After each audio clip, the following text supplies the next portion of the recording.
Hello, everyone. We're being joined by someone whom I have had the pleasure of knowing from the past, and we've used all his products and services way before Twitter came in, and we now can simply log on to Twitter. But his platform perhaps was the biggest before Twitter to raise consumer awareism through a digital plus tech platform. Thank you, Faisal, for taking your time and talking to us. Uh, Thank you, while I Rohit. know while I know a lot about you, it'll be nice if you could introduce yourself and then set up everything else. Rohit, that's very kind of you to have such kind words for me. But honestly, uh, I'm just an entrepreneur. I can introduce myself as an entrepreneur, and I started MouthShut.com and one more company after that. Uh, I'm known for raising consumer awareness, but MouthShut.com is really a platform where people can rate and review products and services, and you can review them, rate them, read them before you buy, after you buy any product or service. That's available in India. Yeah. I think and I've been wanting to ask this for a while. However, it may sound to you. I mean, it is a very cliched question. What prompted you to think like that from a mouth shut perspective, and also, do you now, in retrospect, think that you were way ahead of the time? Uh, so we started MouthShut.com in 2000. I was mulling this idea while I was still in college in the US uh, in 98, 99, before I returned to India in 2000. And it so happened that I had come to India on a vacation and I decided not to go back because I thought that if I want to start something, this is the right place. And um, the idea for MouthShut primarily stemmed from the fact that India was opening up and consumers were getting a lot of choices. So you had variety of mobile phones that were coming. There were 400 plus models of mobile phone in 2000. There were, at least 60 different cars available. And when I had left India to go to US in the mid 90s, uh, the choices were very limited, and there's this huge consumerism that exploded in the country, and internet was happening around that time. So I knew that for a fact that everybody says their product is the best. Every marketer, every advertiser, every brand manager says their product is the best. And how do you judge, or how do you rely? And we realized that it's the word of mouth that helps people recommend products or services. We wanted to harness the idea of internet. How can we use the word of mouth power, bring it online?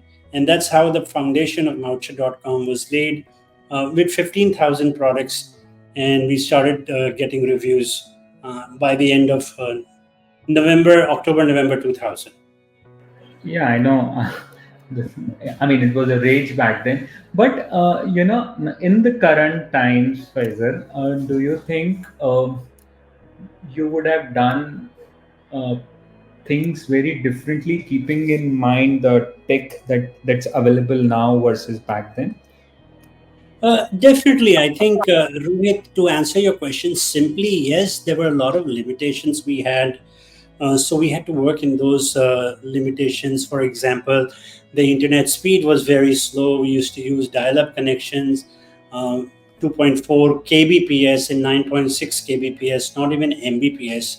1000 kbps makes one mbps. So we were looking at kbps as speed. We were looking at a small, significant number of people who were every day getting onboarded online using dial-up connection. So yes, there were limitations, but would I have done things differently? No. Given the circumstances, I think we did whatever we could the best. If I had to start today, then I think a lot of things are available as an entrepreneur today, which entrepreneurs take for granted. And it's, for us, it was a big question. For example, hiring some of our initial developers was very challenging. Not because developers didn't want to join a startup, but because there were very few quality developers available in the country at that time. There were traditional programmers who knew C and C++, and we needed web-based developers who knew web technologies. ASP was there, ASP.NET, Java came around that time. So yes, things would have been a little different. One thing that I would have done a little differently in hindsight, and then that you learn this as an entrepreneur, is we started focusing on almost every product category that was out there, instead of focusing on one or two categories, then learning.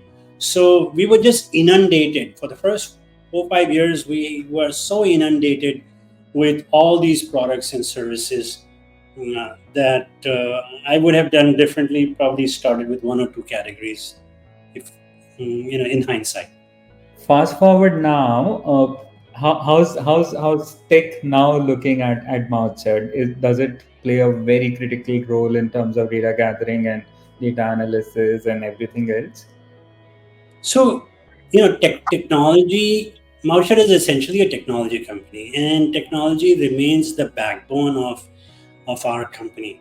We still attract a lot of tech talent. We hire freshers, we hire experienced people, but we also have a significant analysis of the requirement of the market. And today, people don't care what tech you use and what technology you use.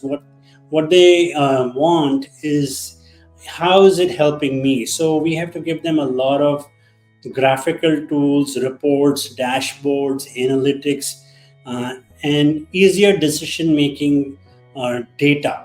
So I think what people are looking at is not just raw data, but ready data that they can use, visualize, and make sure that it can help them both at the consumer level as well as at the business and brand managers level. Technology still plays a very significant role in MouthShut.com. We are experimenting with a lot of AI based tools. We are working on some AI products, which is going to be the core of MouthShut. And I think in about 1 year from now, we will totally transform the MouthShut that you see today. Will be a totally or fundamentally very different offering, um, centering around, of course, reviews, products, ratings, etc. Perfect. And has in a sense, technology also changed the core of your business? I mean, while I understand it's purely review driven in that sense, but from a let's say from an external perspective, from an advertiser perspective, from a brand owner perspective, has technology aided? So do I today get a lot of beautified reports from outside, which was not happening about 10 years back, or when you had started? Has let's say power of visualization changed the way you work with brands? So yes, technology has definitely evolved externally also. So brand managers require certain things which were not really important. For brand managers, let's say a decade ago, it was sufficient enough to see eyeballs. How many people are reading reviews and how many people are visiting website, etc. Today, it's more about the impact. What is the impact of one review, or what is the impact of something that is rated or reviewed on mouthshut.com or any other platform. It could be reviews or complaints on Twitter, etc. So this whole shift in a decade that we have seen, and probably, Rohit, you remember, a lot of things for brand managers used to revolve around CPM, etc. Now it's no more about CPM. Now it's no more about eyeballs. Now it's no more about how many people look at my ad or my branding. Now it's about what is the impact of that one word, one rating, one review, or that influencer, etc. Right. Yeah. Yeah. I remember it was entire digital advertising ecosystem has been kind of disrupted. Perhaps is a wrong word, but is going through a massive change. Thanks to new form of AI. In a sense, I was speaking to a lot of people. The entire advertising ecosystem is getting changed because of AI, because of now campaigns being written by GPT and so on and so forth. And Faisal, imagine back then you had, let's say, 100 plus employees. I'm hypothetically asking you this question today. Have you seen with the invent of this technology your headcount going down, yet the productivity has come up? And I'll tell you the reason I want to ask this question. But have you seen that the newer generation of developers becoming far more smarter in playing around with emerging technologies? Very good question, Rohit. I think this is an absolute debate that we have in our company, and I'm sure many tech founders and CEOs and CTOs are grappling with this. So the headcount in most companies that I know and my friends and peers, etc., the headcount hasn't come down, but the efficiency, productivity, and getting more work done has definitely increased with the emerging of new technologies, machine learning and artificial intelligence based, especially coding, etc. What we've seen in the last 2 years is while coding has become more efficient, while programming has become more efficient, there is a lot of efficiency in content writing, in search engine optimization, in finance management, in HR management, etc. So AI is definitely impacting all, or at least most departments in startups, and I'm sure in very established traditional legacy companies also. This has not yet translated into job layoffs or job cuts or layoffs, but it has definitely reduced the pressure of hiring constantly. uh, Today's engineers, fresh out of college, uh, they are more aware, they're more tech savvy because, in the last 10, 20 years or 20 years especially, with the opening of internet, Indian kids, at least in engineering colleges, are more exposed to technology while still in their fresh, first year of college or second year of college. By the time they are out of college, or by the time they have their final exam in graduation, they know what's going on in US in terms of AI. They know what's going on in terms of HTML5 or the new responsive design standards that are happening, or the new ways of coding, or the new Ruby on Rail framework, etc. So it is easier for startups and companies to train them and skill them, as you probably have seen this in your career a lot. Now, earlier it was very it was very difficult. There were a lot of interviews we used to conduct, and we used to find very few people who would be able to pass the machine test or be qualified enough for us to be impressed with them to make a job offer. But today, when we start hiring, and let's say if we were getting 100 applications, I would say 20 of them are very well qualified and we want to hire them. Earlier, I would say a decade ago, or probably 15 years ago, probably only three or four or five out of 100 would be impressive enough for us to say, let's make this guy a job offer. So that definitely has changed. AI has made it easier, and I think it's getting more and more easier for people to learn emerging technologies, new technologies. Right. And since you've mentioned this magic word, uh, Other emerging technologies that you and MouthShut is experimenting with, placing your bets on as you go down the, I mean, for next, let's say, 24 months. Are there clear bets that you're taking on technologies such as AI, machine learning, AR, VR, I don't know, blockchain, is there something that's happening at MouthShut also? So, so I wouldn't say that blockchain and all has been very attractive at MouthShut.com, but AI definitely we are betting big on. We are betting big on speech to text, because search engines are still optimized for text, and people are very conversant with speaking. So we are finding solutions to merge them in a very user friendly manner. We are also looking at large scale machine language deployment, because we have almost 23 years worth of review data and rating. So we are building our own, of course, with some of the open source technology that's out there. We are building our own machine learning tool to come up with very large insights as well as personalized insights. And that is why I said, yeah, the MouthShut that you see today uh, will be totally transformed in 12 months from now.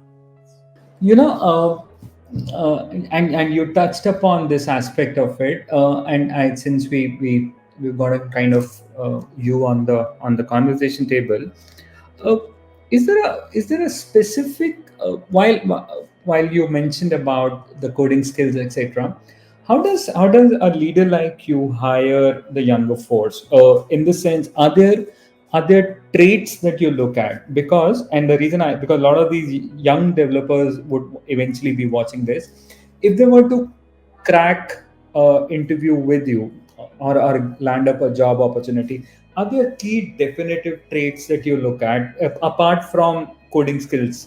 While you can, yeah. Yes, very good question. And I think this is something that, going back, hey, 24, 25 years ago, Rohit, and probably a decade or so ago, you and I probably were in the same skills. So we were always looking for this tips and guidance how to land our first job and what do employers look for. I think my message to young people who are looking for their first job or their initial job, irrespective of which stream you are from or what degree you have, is to focus on a long term career plan rather than landing up a job.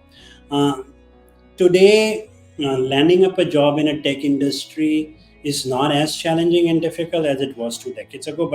But at the same time, because you have the skills, there are a lot of startups people are willing to hire.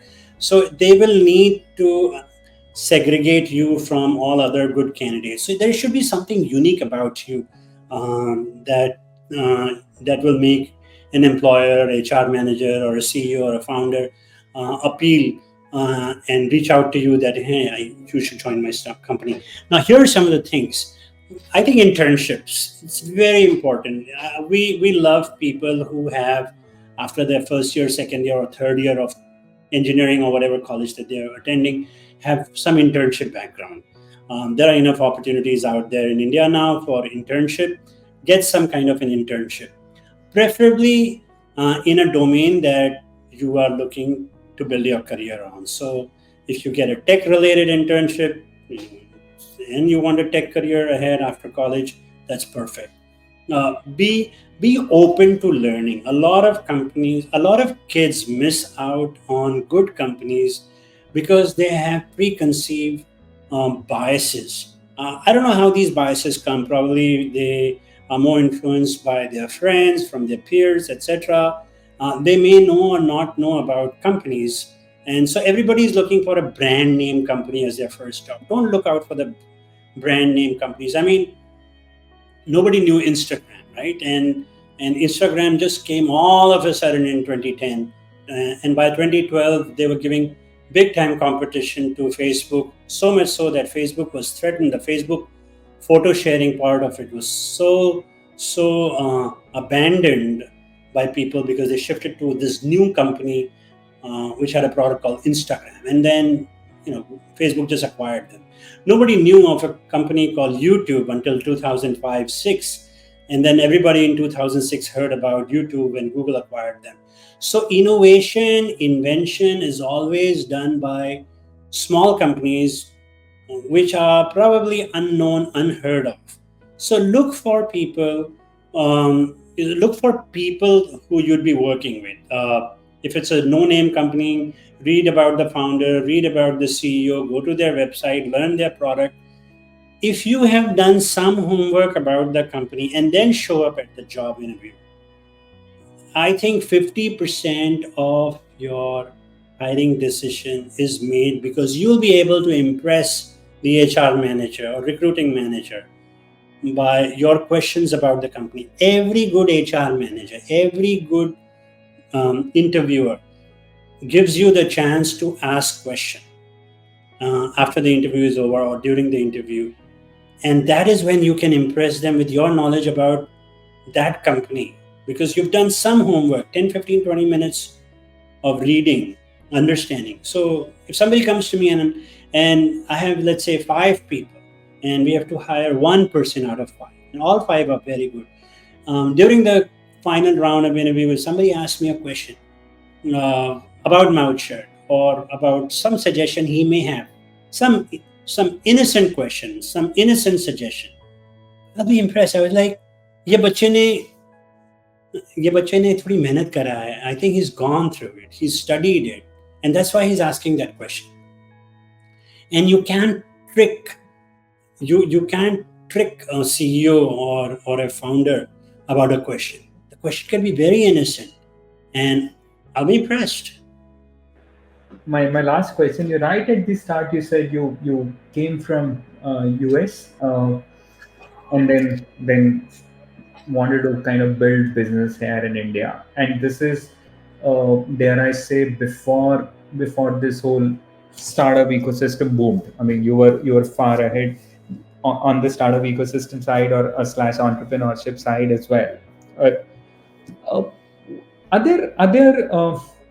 were there any particular reasons that you took a bet on Indian market, and if one was to build a startup here in India, considering you've seen American ecosystem as well, what are the key 2 3 differences that can work for Indian founders, especially the young ones here in this country? So Rohit, I'll share with you, personal story. When I came down, I had no idea that I'll be doing a startup in India, but I definitely knew I had a job. I was the highest paid on campus that year of my graduating class. My first year job, way back in '99, was $68,000. And when I told everybody that I want to quit and I want to start something of my own, and perhaps I will start in India, everybody was shocked. So because I didn't want to get into this cycle of working in US, growing a career, and then everybody who goes from India, whether he goes today, he went yesterday, or they went in the 40s, 50s, or 60s to study, majority of them have gone there to study and say, हम अपनी पढ़ाई करके वापस आ जाएंगे. Then people say, okay, let me get some experience, I'll come back. Then they say, okay, let me just spend few more years, then I'll go back to India. और वो time आता नहीं है वापस. I've seen a lot of old people who said I came here in 60s, 70s, 80s, and I always wanted to go back. Lekin ek ke baad ek, that cycle just grows, and then you get married, have children, etc., and then you get stuck in that great American dream, which I think is great because for a lot of people that is the ideal life that they want. But for me, I wanted to start something of my own, and I had 2 options. Either I could have started in US, which is either on the East Coast in Washington where I was, or go to California and start something. And the second option was to come to India. When I came to India, I did not have any idea that there was a startup culture here. I didn't even know, but there were internet companies that were starting. I was not the first internet company. There were companies that were starting. There were successful internet company. One of the successful internet companies was Rediff.com that had done an IPO. So I thought that we'll build an ecosystem. Uh, Unfortunately, Rediff did not really, and they were the big daddies of startup or tech startup in India at that time. They really did not help anybody, uh, budding entrepreneurs like me, 23 years old at that time. So we had to learn the lesson the hard way. But at the same time, I think a lot of us, the first generation entrepreneurs, whether it was Bazi.com's co-founders, Avnish and Suvir, who went on to become VCs, and they nurtured a lot of startups by investing in them, or whether it was Alok Kejriwal with his Hangama.com, or whether it was Naval and Anurag with their team of Exchange for Media and helping shape the advertising and digital advertising uh, ecosystem in India. I think everybody was doing some work with a belief, with a dream that India, as a tech startup country, will see better days. Will see, if not as good as Silicon Valley, then at least equivalent to some of the other countries at that time, which was like, let's say, UK or Germany. And I think I'm very proud to say that today we have surpassed UK and Germany as a startup destination.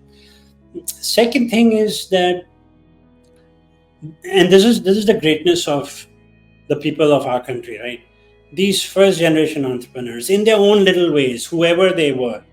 Some names I've just rattled off, but there are lots of names who I have not mentioned. Um, they said that, look, we've seen some success. Now let's help other entrepreneurs. Let's help build an ecosystem. And this is without much government help. And I think that is the beauty of our country, that we go out and help our fellow entrepreneurs. I've seen in the tech industry, I've done numerous, advisory boards without charging. Um, I've mentored a lot of entrepreneurs, without any compensation. I think that is payback. And I'm sure there are hundreds and hundreds of other people and entrepreneurs, uh, techies, etc., who have helped other entrepreneurs grow their companies pro bono, or whatever commercial terms they may have. So this thing makes me believe in the India story. और जब तक हम लोग एक दूसरों को support करेंगे as an ecosystem, I think we will flourish as a nation. Perfect. Thank you so much for your time. I mean, one always is in awe when you talk. Thank you for giving us your time. We'll quickly edit it and share it with you. Thank you, Rohit. Thank you. It's such a pleasure with you. Likewise. And and I still remember our exchange for media days. So I still Absolutely. Yeah, I, yeah. I will still tell you the same thing. While Naval, Anurag, etc., they built Exchange for Media, which became E4M, but they had a strong foundation, and some of the pillars were people like you also. Thank you so much. You've been kind. Thank you. Thank you. Thank you. Thank you.